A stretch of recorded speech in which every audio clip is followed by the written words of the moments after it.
When a plane is ready for commercial operations, when a spacecraft is ready to take off and discover Mars or go back to the moon, is it cryptocurrency ready to be fully implemented in your project? This is exactly what we'll talk today. We'll talk about the technology readiness level, or TRL.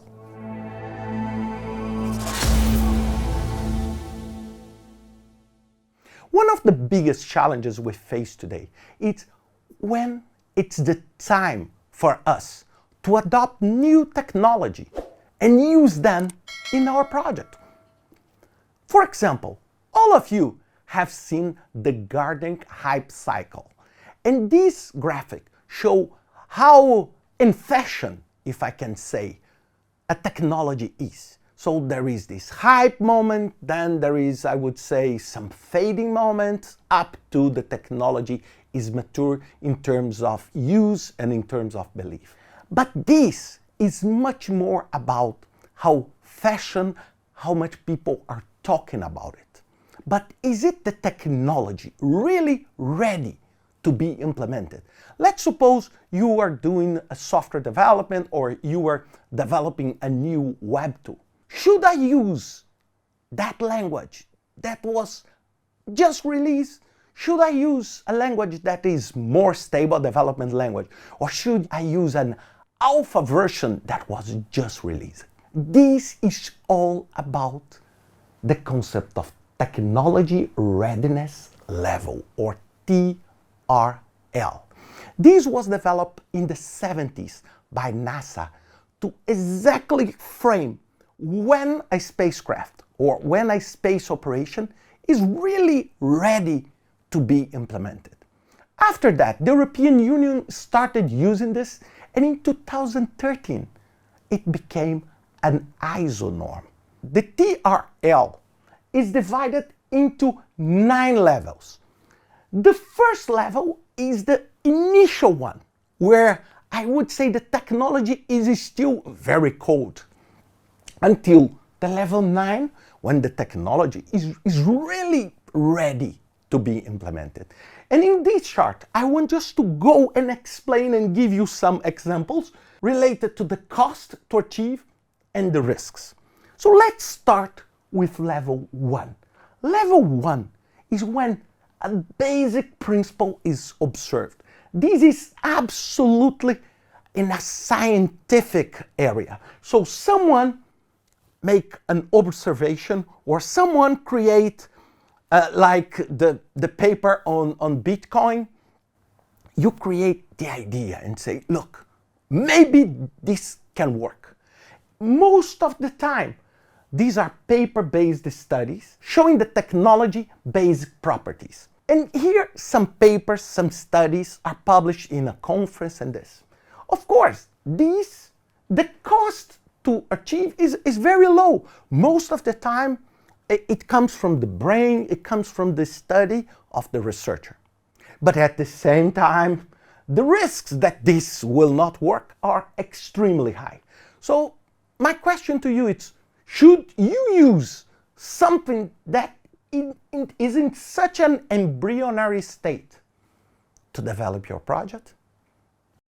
Probably not, because the risk is extremely high. Then, after this step, a technology concept is formulated. When people take these scientific observations and they envision applications, or maybe this technology can be used in this new type of plastic, or this technology can be used, for example, in a high-pressure container. This is where people start to envision, okay, we can use the concept of blockchain for smart contracts. The concept of blockchain to cryptocurrency. It's when people start thinking, okay, maybe we can apply this in different things. And the examples are, of course, they are limited, they are analytical. The cost is still very low, it's on the research area. And also the risks are extremely high. And what I want to show you, Many times, technologies, they just die here. They are born here and die here. They are born here and die even here. So I'm not saying that all technologies, they go up to here. Not at all. Just a fraction of what starts in TRL 1 goes to the 9. And the third one, and the final step of this group that we call research, this exploratory area, it's the experimental proof of concept.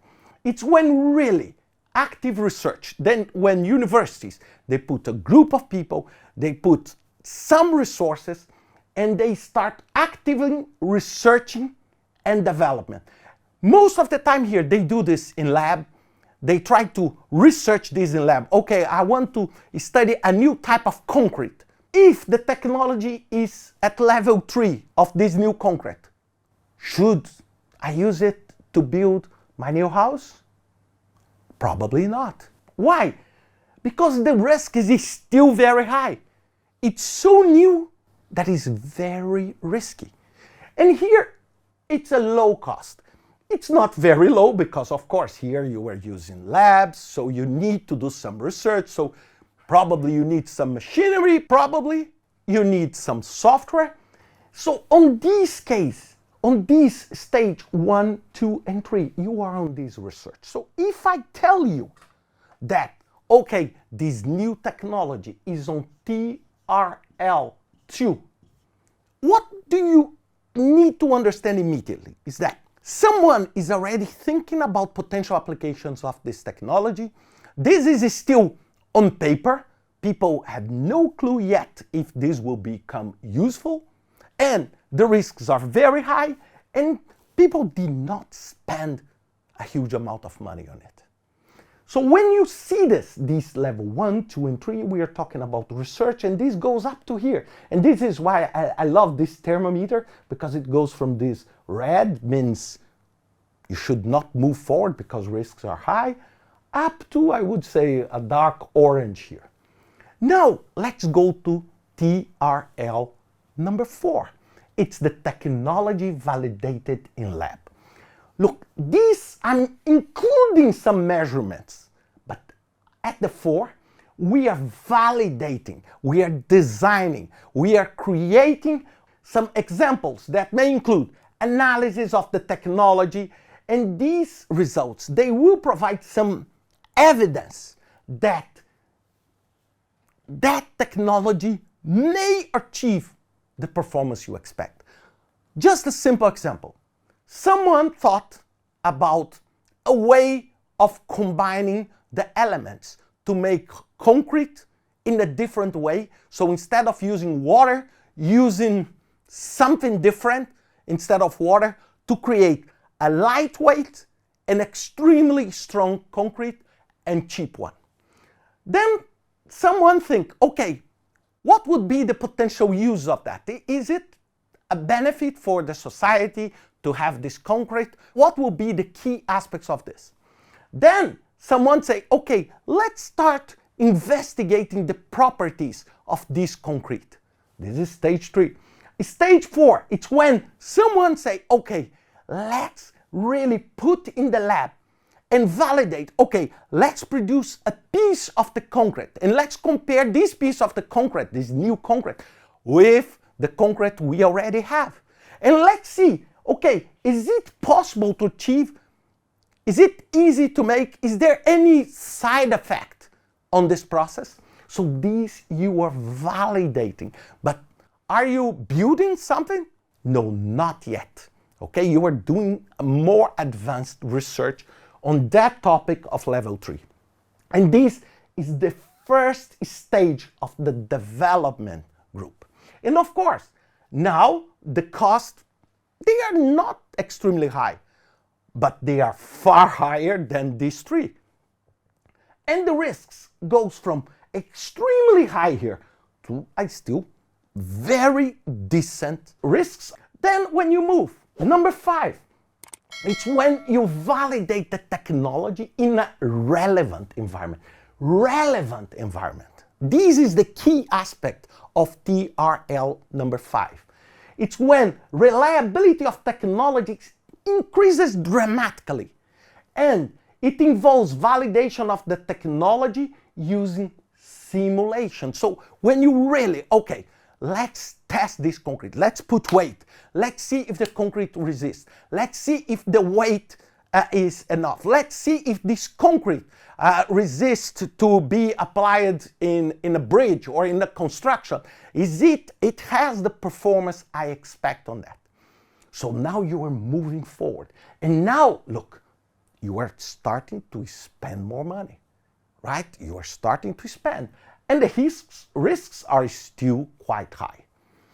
Number 6 is when you really start to increase your, I would say, your profile and your costs. Is when you start building a prototype. Let's suppose I'm building now a full house, a full bridge with that concrete. This is the time where Boeing or Airbus or Embraer, they build a prototype. And will this plane, for example, be used for commercial operations? No, but it's a plane that must be able to fly, must be able to understand all the benefits of that design, that specific design, or that specific flight range.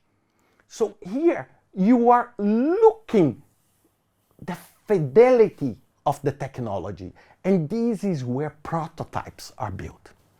Let's stop here for a moment, and I want just to share one thing. These 3 pieces here that are on the development are one of the most challenging phases. Why? Because here it's cheap. So here people are not very concerned. It's cheap, the risk is high, but you know, there is little money at the stake. But when you come here, the risks are still high, but the money becomes quite relevant. Many organizations, they stop here. They do not reach here because they really struggle to find reasoning to spend this money while the risk is very high. And this is what we call technology valley. It's when there is a valley, a true valley, because here you do a lot. When things go up, I will talk later, it's easier, okay, because you have such a confidence that this will work, that you move. But here, you are not immature, so you need to spend money, but you are not ready. And many times the prototype will just not work. And then you will be in trouble. So this is where most of the development stops. Because this money, of course, is not like the money here, but it's a relevant one. If you are spending here $1, here you are spending 100. And here you are spending 1 million. Did you see? The problem is that here there is a 99, this is just empirical, 0.999 chances that you lose this $1 just for the research. This you are spending 100, and there is 95% chance that it will not work. I'm talking on this low. And this you are spending 1 million, but then it's 50, or it's 40, or it's 30%. So did you see how these reduce? These are just, okay, I made up these numbers, okay? I'm not talking on a scientific base because it depends on the area. Okay, but then we go to the deployment. Look, development and deployment. Now things are really, really serious. And then what I do, I build a system model and a prototype to demonstrate this in operational environment. I will put that plane to operate. I will send that, okay, let's suppose it's a spacecraft that is able to return. So I do, for example, a flight without the crew to see if everything goes well, and I do this real test in an operation and true. These are all lab, all prototype, but this is operational. It's a major step. When you move from 6 to 7, wow, it's a big step. For example, if you're talking about cryptocurrency, we're talking here on the basic principles, ideas. Then people are thinking about the concepts. Okay, I can apply this in smart contracts. Then people try to study, okay, what kind of smart contract, what kind of technology, how I will organize the data to make sure that blockchain will be used and will be reliable. Then you validate this in lab. Then you start using this and you create this small pilot, small prototype in an area to test, okay, will the law accept that? Does this comply with the laws of my country, my area, or my sector, whatever? And then I say, okay, let's start operating this in that city or in that region. Have you seen, for example, when a software or a giant social media, they have a new feature, okay, a new feature. For example, Twitter wants you to allow you to edit your tweets. It started here with some idea, and then people started, okay, let's see how we can develop this, how we can organize the database. And probably at this current stage, I'm recording this video, the edit button is not widely available, but I know that some regions and some users are already doing this. What I'm doing here, I'm testing this in an operational environment. Many times for you that are listening to me and work on the software area, this is exactly what you do when you pilot this in a city or you pilot this with a product. You want to test in an operational environment, and this will increase the maturity. Of course, when you do this, the cost is high. Why? Because when Twitter, for example, decides to roll out the edit function to a country, like for example, France, the software and the coding must be almost ready. Maybe they're testing in France just to do some adjustments. So they already spent a lot to create that feature in the system. I'm just using this, or for example, let's suppose this will include a new technology to allow this edit function, for example. Then you come here. So the cost is high, but then the risks are because if you reach at this point, it means you truly validated that new technology. For example, to use AI to create, for example, for your company to automate your TikTok posts. Then you already tested this many times. So here you are spending money, but you are reducing dramatically. Imagine one thing. In order to reduce the risk, you need to put money and you need to put effort. There is no math. Okay, there is no easy thing. For example, oh, I want to keep the cost low and reduce the risk. This does not happen in real life. Number 8, then it's when the system is complete and qualified. So when the system is ready and qualified, and all the knowledge generated from the previous level is now used to produce the actual system. The actual spacecraft, the actual production line of the new Boeing airplane, or the new Airbus, or the new Embraer plane, or the new cryptocurrency wallet that will be completely innovative. Then the cost is the highest. Why? Because of course, here you are really building the thing. You are really developing. It's not just here, for example, when you use design thinking to test the technology, for example, when you use design thinking and you build this mock-up with paper to see what will be the next phone, you are talking about here. You are talking number 3, number 4, number 5, you are doing this. Here, you are really building the factory to sell the iPhone. This is why it's the highest.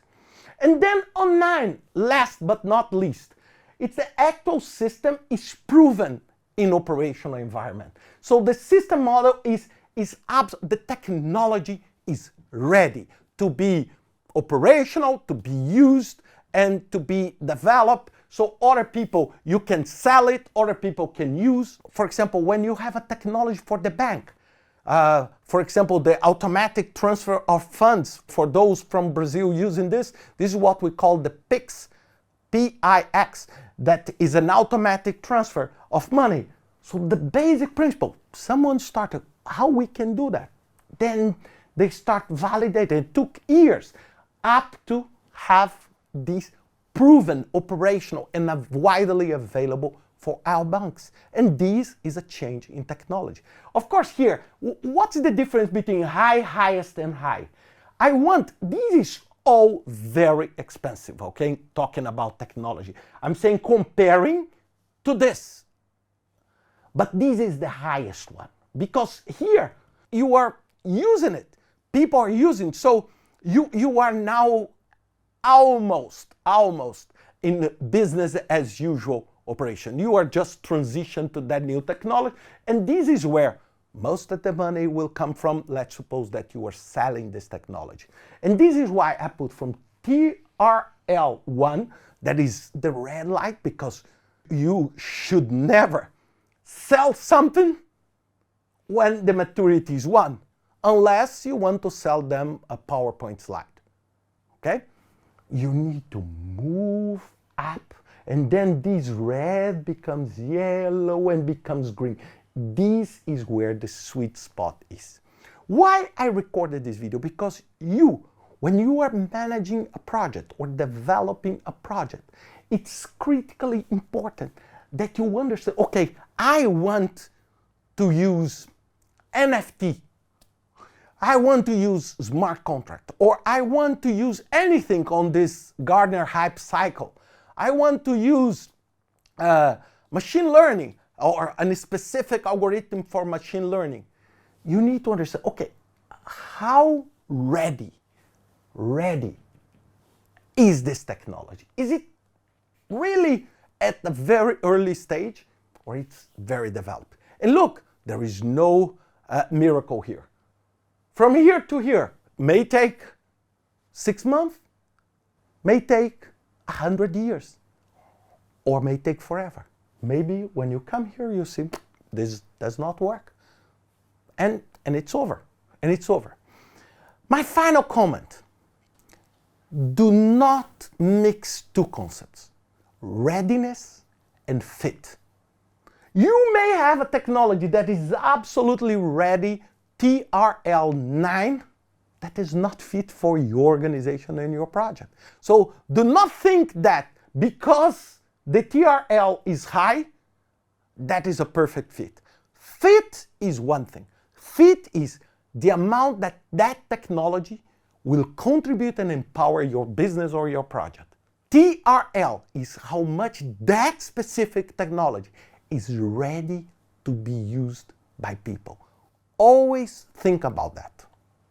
Look, I hope you enjoy. I hope you found this useful. It's a very simple. You can download this. Okay, on the link above. And this is free. This is not my creation, the layout, but this is based on the NASA document, and you can do, and these are, I would say, the standards. But look, you can be creative. If you are doing a lot of technology projects, you can be creative and maybe adapt this concept to be more close, for example, to your industry, if your industry is a chemical industry, etc. Okay? So I hope you enjoyed this video, and please, if you like, subscribe to the channel and hit the bell button. I publish videos on project management, strategy implementation, strategy execution, risk management, and I hope you enjoy.